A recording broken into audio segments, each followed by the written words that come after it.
आज के इस वीडियो के अंदर हम लोग ऑब्जेक्ट और कर्व के बारे में पढ़ेंगे। ऑब्जेक्ट और कर्व के बीच में क्या अंतर होता है, कहाँ पे हमें ऑब्जेक्ट को यूज करना है, कहाँ पे हमें कर्व को यूज करना है, किस तरीके से हम लोग ऑब्जेक्ट का एडिटिंग करते हैं, किस तरीके से हम लोग कर्व का एडिटिंग करते हैं और इन दोनों के बीच में डिफरेंस क्या है। इन सब चीज़ों के बारे में जितना भी डाउट है आज के इस वीडियो के अंदर हम लोग क्लियर करेंगे। सबसे पहले मैं यहाँ पे एक इस तरीके से रेक्टेंगल लेकर के बना लेता हूँ। ये जो हमारा रेक्टेंगल अभी बना हुआ है इसको हम लोग ऑब्जेक्ट बोलते हैं। इसको बाद में हम लोग कर्व के अंदर कन्वर्ट कर सकते हैं। मैं यहाँ पे एक और रेक्टेंगल बना लेता हूँ। यहाँ पे देख रहे होंगे दोनों रेक्टेंगल हमारा दिखाई दे रहा है। मैं यहाँ पे एक को कर्व में कन्वर्ट कर लेता हूँ। कर्व में कन्वर्ट करने का कई तरीका होता है। सबसे पहले तरीका होता है हम इसको ऑब्जेक्ट को सिलेक्ट करेंगे, सिलेक्ट करके उसके ऊपर राइट क्लिक करेंगे। उसके बाद देखेंगे यहाँ पे कन्वर्ट टू कर्व लिखा आ रहा है। इस पे हम लोग क्लिक करके कन्वर्ट कर सकते हैं या फिर कीबोर्ड के अंदर कंट्रोल क्यू दबा करके इसको हम लोग कन्वर्ट कर सकते हैं। मैं यहाँ पे क्लिक कर देता हूँ, कर्व के अंदर कन्वर्ट हो गया है। अब हम लोग दोनों को सिलेक्ट करके देखते हैं। यहाँ पे हम लोग एडिट के अंदर जाएंगे, देखेंगे इसके अंदर कुछ अलग टाइप का नोट दिया हुआ है और इसके अंदर कुछ अलग टाइप का नोट दिया है। इसको हम लोग सिलेक्ट करते हैं, देखेंगे यहाँ पे 4 नोट दिखाई दे रहा है। हम लोग किसी भी नोट को क्लिक करके इस तरीके से इसको राउंडेड कर सकते हैं। जो ऑब्जेक्ट होता है उसके अंदर कुछ इन्फॉर्मेशन सेव होती है जिसको हम लोग बाद में चेंज करके डायरेक्ट कोई काम को आसान कर सकते हैं। जबकि हम लोग अगर इसको सिलेक्ट कर रहे होंगे, देख रहे होंगे अलग टाइप का पॉइंट दिखाई दे रहा है। यहाँ पे देख रहे होंगे एक पॉइंट दिखाई दे रहा है। अगर हम लोग इसको क्लिक करके ड्रैग करेंगे तो इस तरीके से ये शेप बिगड़ रहा है, अलग टाइप का शेप बन रहा है। जबकि हम लोग अगर इस पे क्लिक करके इस तरीके से ड्रैग कर रहे थे तो यहाँ पे खाली कॉर्नर पे इफेक्ट दिखाई दे रहा था। पहला अंतर यही होता है कि ऑब्जेक्ट के अंदर जो भी उसका ओरिजिनल स्ट्रक्चर होता है उसके हिसाब से आप लोग उसको चेंज कर सकते हैं। जबकि अगर हम लोग इसको कर्व के अंदर कन्वर्ट कर देंगे तो इस तरीके से किसी भी इंडिविजुअल पॉइंट को क्लिक करके हम लोग ड्रैग करके उसका कोई भी शेप दे सकते हैं। ये तो चौकोर के बारे में हो गया है। अगर हम लोग किसी और टूल से बनाएंगे तो उसमें भी देखेंगे कुछ अलग टाइप का कंट्रोल मिलता है। जैसे मैं यहाँ पे इस तरीके से अगर एक सर्कल बना लेता हूँ, एक और मैं सर्कल बना लेता हूँ, 2 सर्कल बना लेता हूँ। अब मैं इनमें कन्वर्ट करके दिखाता हूँ। इसको सिलेक्ट करेंगे, राइट क्लिक करेंगे, कन्वर्ट टू कर्व पे क्लिक कर देंगे। इस तरीके से कन्वर्ट हो गया है।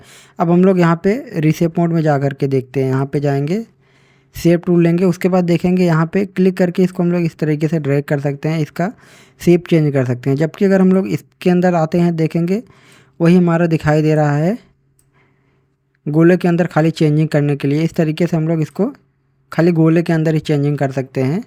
यहाँ पे क्लिक कर देंगे, फिर से राउंड हो जाएगा। जबकि इसके अंदर हम लोग पूरा कंट्रोल करके इसके शेप को चेंज कर सकते हैं, इसके नोट को कहीं भी खिसका करके रख सकते हैं। दोनों का अलग अलग फ़ायदा होता है, दोनों का अलग अलग नुकसान होता है। जबकि अगर हम लोग इसके अंदर अगर चेंज कर देंगे तो इसको वापस से अगर हमें सर्कल बनाना है तो इसके लिए हमें मुश्किल हो जाएगा। जबकि अगर इसके अंदर हम लोग कुछ भी चेंज कर देंगे, कोई भी परिवर्तन कर देंगे अगर इसके ऊपर हम लोग यहाँ से इस तरीके से, मैं इतना कर दिया हूँ, जब भी आकर के यहाँ पे क्लिक करेंगे ऑटोमेटिक ये पहले जैसा हो जाएगा। अगर दोनों को बारी बारी से सेलेक्ट करेंगे, देखेंगे ऊपर यहाँ पे जो बार में दिखाई दे रहा है दोनों का कमांड अलग अलग आता है। इसके अंदर अलग कमांड आएगा जबकि इसके अंदर हमारा अलग कमांड आएगा। अगर हम लोग इसको सिलेक्ट कर देंगे तो इसके अंदर सारे कर्व के ऑप्शन दिखाई दे रहे हैं। कर्व के बारे में हम लोग नेक्स्ट वीडियो के अंदर डिटेल में पढ़ेंगे। इसके अलावा अगर हम लोग और भी शेप लेते हैं, जैसे मैं यहाँ पे ये ले लिया हूँ, 2 मैं ले करके दोनों को कन्वर्ट करके दिखाता हूँ। इसको सिलेक्ट करेंगे, राइट क्लिक करेंगे, कन्वर्ट टू कर्व पे क्लिक कर देंगे, कन्वर्ट हो जाएगा। इसके अलावा आप लोग यहाँ पे ऑब्जेक्ट मेनू के अंदर जा करके देखेंगे यहाँ पे भी कन्वर्ट टू कर्व है, इस पे क्लिक कर देंगे, कर्व के अंदर कन्वर्ट हो जाएगा। अब हम लोग इसमें इस तरीके से एडिट कर सकते हैं, अपने किसी भी नोट को खिसका करके इसके अंदर एडिटिंग कर सकते हैं। जबकि हम लोग इसके अंदर उस तरीके का एडिटिंग नहीं कर सकते हैं। इसके अंदर जब भी हम लोग एडिट करेंगे तो इस तरीके से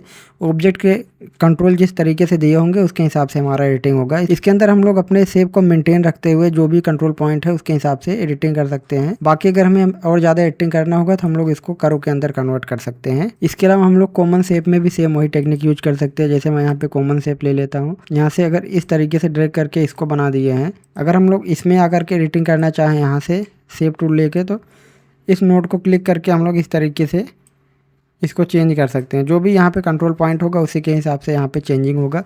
अगर हम लोग इसको राइट क्लिक करके कन्वर्ट टू कर्व पे क्लिक कर देंगे, इसके बाद अब हम लोग जो भी चेंजिंग करेंगे इस तरीके से पॉइंट के हिसाब से होगा।